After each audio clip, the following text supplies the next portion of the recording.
Мен Республика халық ижадылығында эшләйм.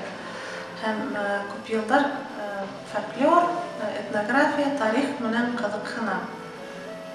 Кул эшләре әйтәйек, фольклор буенча мастер-класслар үткәреп киләбез. Өфөлә безнең кружогым бар, кул эшләре буенча башкорт хатын-кызларының киемнәрен тергәләү белән булышабыз.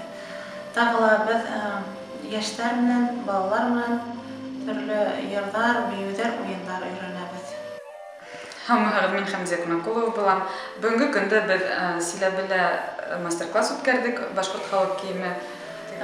Силәбелә яшәгән, Силәбе тирәһендәге авыллардан, районнардан, Аргаяш, Конашак районнарынан, Сосновка районынан да яшьләр килделәр. Шуңа ошо мастер-классты ошонда урындай оештырган кызларга, егетләргә зур рәхмәт әйтәһе килә. Ошондай очрашулар күбрәк булган иде, чөнки без ошонда бер-беребез белән аралашабыз, тарихты өйрәнәбез, берләшәбез дип әйтмәкчемен.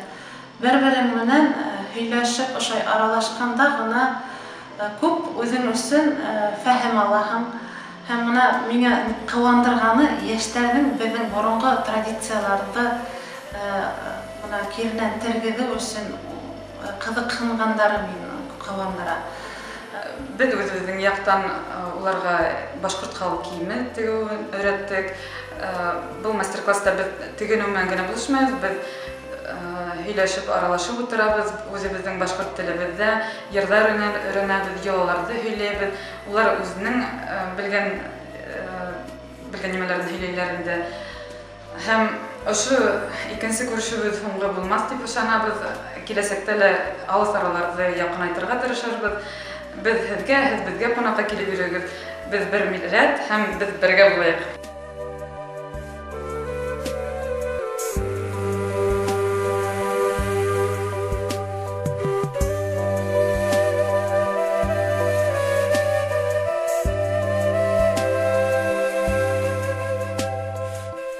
Рәхмәт, шундай актив әүзем Силәбе яшьләре.